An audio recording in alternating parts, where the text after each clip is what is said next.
حاضرین مجلس، ہم لوگ الدروس المہمہ لعامۃ الامہ کے سلسلے کو جاری رکھے ہوئے ہیں۔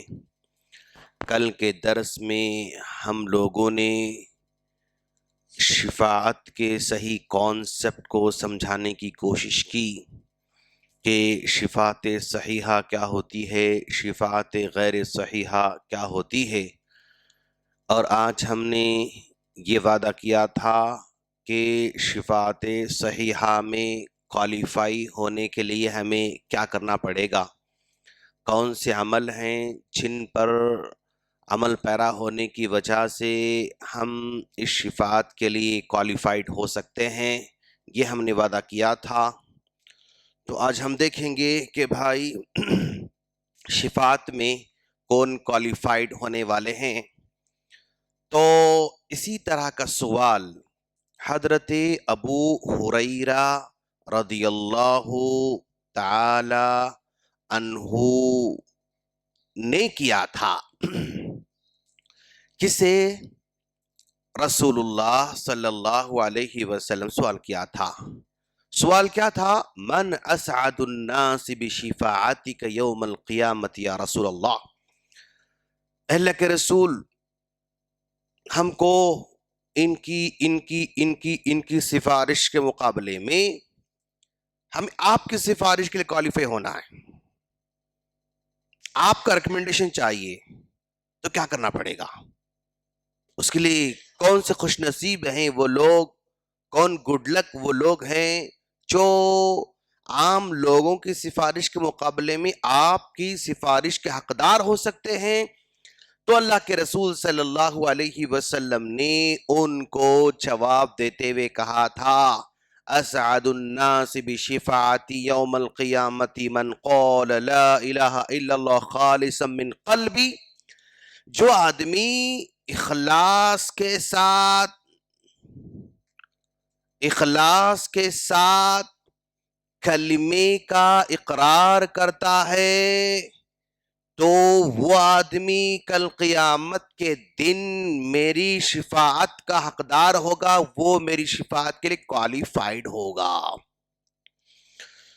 تو کلمہ اخلاص کے ساتھ پڑھنے کا مطلب یہ ہوا کہ اس کلمے کے ارد گرد بھی شرک جو ہے نہ پھٹکتا ہو۔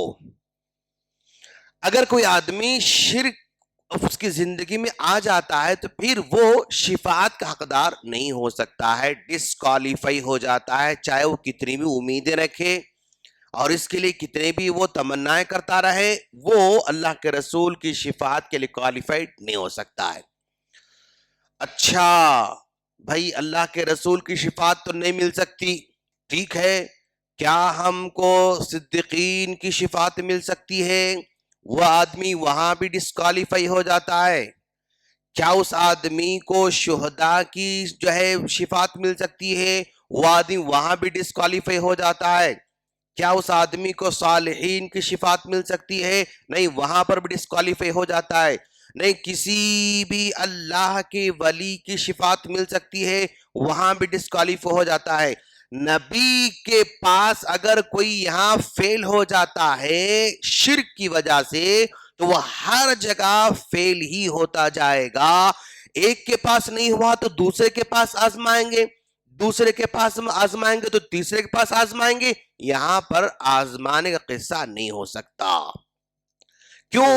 اوپر سے آرڈر آنے والا ہے بھائی، کس کس کے بارے میں سفارش کرنا ہے، اوپر سے آرڈر آنے والا ہے۔ اگر اوپر سے آرڈر آیا تو ہی نبی کریں گے، نبی بھی اپنی طرف سے نہیں کریں گے۔ اگر اوپر سے آرڈر آیا فلاں آدمی کے بارے میں سفارش کرو تو ہی صدیقین کریں گے، تو ہی شہداء کریں گے، تو ہی صالحین کریں گے، تو ہی اولیاء اللہ کریں گے۔ اگر اوپر سے آرڈر کسی آدمی کے بارے میں پاس نہیں ہو رہا ہے تو وہ کسی کے پاس بھی سفارش کا حقدار نہیں بن سکتا۔ شرک کر رہا ہے، قبروں کی زیارت کر رہا ہے، قبروں کے پاس بکرے ذبح کر رہا ہے، قبروں پر چادریں چڑھا رہا ہے، قبروں کے پاس کھڑے ہو کر دعائیں کر رہا ہے، وہاں پر سجدوں کے لیے ماتھے ٹیک رہا ہے، تو وہ آدمی شرک یا کرنے والا شفاعت کا وہ کوالیفائڈ نہیں ہو سکتا ہے۔ اور پھر ذرا دیکھیں آپ بھائی سفارش دنیا کے اندر کانسیپٹ کیا ہے سفارش کا، کہ بھائی سفارش کا کانسیپٹ یہ ہے، ایک آدمی گورنمنٹ جاب حاصل کرنا چاہتا ہے، ایک آدمی ایک جاب یہاں پر ہے، اس گورنمنٹ کے جاب کو وہ حاصل کرنا چاہتا ہے، اور اس گورنمنٹ کے جاب کو حاصل کرنے کے لیے سوچتا ہے کہ بھی میں گیا تو نہیں ملتا، مجھے نہیں ملتا، وہ ایک ایکس وائی زیڈ آفیسر کے پاس جاتا ہے، جا کر کہتا ہے کہ صاحب ایک ویکنسی خالی ہے اور میں اس ویکنسی میں جوائن کرنا چاہتا ہوں، مجھے چاہیے وہ جاب۔ اچھا، اگر یہ آفیسر اگر کرپٹ ہے تو کہے گا ٹھیک ہے بالکل مل جائے گا آپ کو، کیا چاہے، مطلب کیا دیں گے آپ مجھے، وہ اس کے لیے، اس جاب کے لیے اس کو راضی ہو جائے گا اور یس بولے گا، ڈن بولے گا، لیکن اس کے بدلے میں یہ مانگے گا۔ لیکن اور ایک آفیسر ہے، وہ جو ہے کرپٹ نہیں ہے بلکہ ایماندار ہے، تو وہ کہے گا کہ بھائی اس ویکنسی کے لیے میں سفارش کروں گا، تیرے پاس کوالیفیکیشن کیا ہے، کیا اس کے لیے تم لائق ہے نہیں ہے، اس جاب کے لیے تمہارے پاس جو صلاحیت ہونا چاہیے، جو کوالیفیکیشن ہونا چاہیے، جو تجربہ ہونا چاہیے، وہ تمہارے پاس ہے نہیں ہے، یہ سوال کرے گا۔ تو کرپٹ آفیسر کوئی سوال نہیں کرے گا بلکہ کچھ نہ کچھ کر کے اس کو جاب پہ جوائن کرا دے گا، لیکن ایماندار آفیسر کہے گا کہ بھائی تم کو اس کے لیے اگر چاہیے تو کیا تمہارے پاس ہے، کچھ نہ کچھ تمہارے پاس صلاحیت تو ہونا چاہیے، بنا صلاحیت کے، بنا کوالیفیکیشن کے میں تم کو یہاں پر سفارش نہیں کر سکتا۔ ایک ایماندار آفیسر یہ سوال کرے گا۔ اللہ کے رسول صلی اللہ علیہ وسلم کے پاس صحابی آتے ہیں، اللہ کے رسول آپ سفارش کریں کیجئے میرے لیے کل قیامت کے دن، میں آپ کے ساتھ رہنا چاہتا ہوں، آپ کے پاس رہنا چاہتا ہوں، آپ کے قریب رہنا چاہتا ہوں۔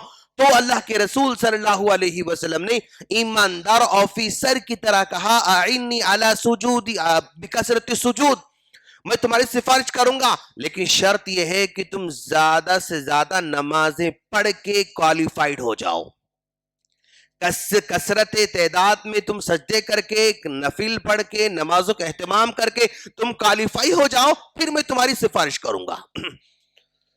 اب ہم دنیا کے اندر لوگوں کو دیکھتے ہیں کہ بھائی وہ کرپٹڈ آفیسر کی طرح بغیر کوالیفیکیشن کے، بغیر تجربے کے، بغیر اس کے پاس صلاحیت کے وہ اپروچ ہونا چاہتے ہیں، بغیر عمل کے وہ سفارش کامیاب ہونا چاہتے ہیں، ان کو نماز نہیں چاہیے، ان کو روزے نہیں چاہیے، ان کو دین نہیں چاہیے، ان کو عمل نہیں چاہیے، ان کو تقوی نہیں چاہیے، ان کو دین نہیں چاہیے، بس سفارش چاہیے۔ جو اس کے لیے بیسک کوالیفیکیشن ہونا چاہیے وہ کوالیفیکیشن نہیں پوری کرتے بلکہ ڈائریکٹ وہ سفارش چاہیے، تو ایسی سفارش ڈسکوالیفائی ہونے والی ہے، ریجیکٹ ہونے والی ہے، اور دنیا کو بڑا حصہ اسی طرح وہ سمجھ رہا ہے۔ ہمیں کرنے کی کوئی ضرورت نہیں، وہ ہمارے پیر ہم کو بچا لیں گے۔ اور یہاں پر من ذا الذی یشفع عنده الا باذنہ، کیا کوئی زبردستی اللہ تعالیٰ کے پاس سفارش کرا سکتا ہے؟ پاسبل ہی نہیں ہے، ممکن ہی نہیں ہے۔ کیا ڈرا سکتا ہے؟ ممکن ہی نہیں ہے۔ کیا اللہ تعالیٰ کے سامنے زبردستی کر سکتا ہے؟ ممکن ہی نہیں ہے۔ تو وہ پہلی شرط یہ ہے کہ اس کے پاس توحید کا ہونا ضروری ہے۔ توحید ہے تو یہیں سے یعنی سفارش اللہ تبارک و تعالیٰ اپنے بندوں کے ذریعے وہ کرا سکتا ہے۔ کون کون جو ہے کوالیفائی ہونے والے ہیں؟ وہ لوگ کوالیفائی ہونے والے ہیں جو بغیر حساب کتاب کے جنت کے حقدار بن گئے۔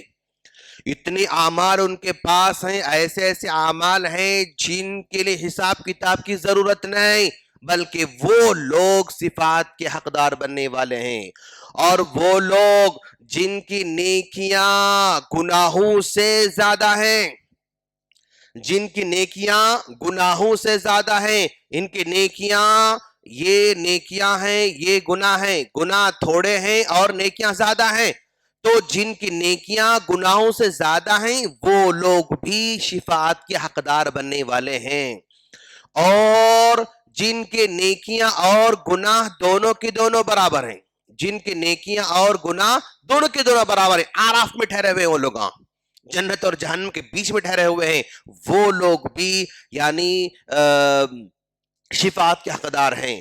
اور وہ لوگ جن کے گناہ زیادہ ہیں نیکیاں کم ہیں، گناہ زیادہ ہیں نیکیاں کم ہیں، لیکن اس کم نیکی میں توحید اتنی سٹرونگ ہے ان کی، یہ لوگ بھی شفاعت کے حقدار بننے والے ہیں۔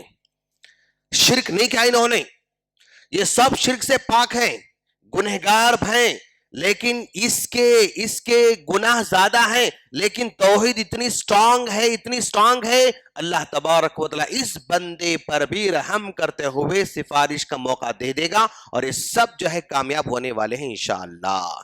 اور ایک آدمی سورہ بقرہ کی تلاوت کرتا رہتا ہے، ہمیشہ بقرہ کی تلاوت کرتے رہتا ہے، تو وہ آدمی بھی سفارش کا حقدار بننے والا ہے۔ ایک آدمی سورہ بقرہ کے ساتھ آل عمران کی بھی بار بار تلاوت کرتا رہتا ہے، تو وہ آدمی بھی سفارش کا حقدار کوالیفائی ہو سکتا ہے۔ ایک آدمی سورہ ملک کی تلاوت کرتا رہتا ہے، سورہ ملک کی تلاوت کرتا رہتا ہے، وہ آدمی بھی سفارش میں کوالیفائی ہونے والا ہے۔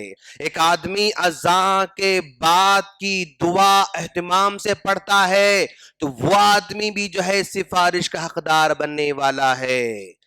تو اس طرح چھوٹے اعمال ہیں جن پر عمل کر کے بندہ سفارش کا حقدار بن سکتا ہے، سفارش میں کوالیفائی ہو سکتا ہے، لیکن پورے میں کنڈیشن یہ ہے خالصا من قلبی، یعنی توحید اس کے پاس ہو، شرک سے خالی ہو، تو وہی آدمی کہیں نہ کہیں اپنے آپ کو فٹ کر سکتا ہے، یعنی وہ اس کو فٹ کیا جا سکتا ہے۔ اگر شرک کا شائبہ آ جاتا ہے تو کسی بھی جگہ وہ فٹ نہیں ہو سکتا، اٹھا کے اس کو ریجیکٹ کر دیا جائے گا، سفارش کا حقدار نہیں بنے گا۔ ہم اللہ سے دعا کرتے ہیں اللہ تعالی ہم تمام کو شرک سے پاک رکھے، اور ان خانوں میں سے کسی نہ کسی خانے میں سفارش کا حقدار بننے کی ہمیں توفیق عطا فرمائے، آمین۔ سبحانک اللہم بحمدک اشہد ان لا الہ الا انت استغفرک واتوب الیک۔ السلام علیکم ورحمۃ اللہ وبرکاتہ۔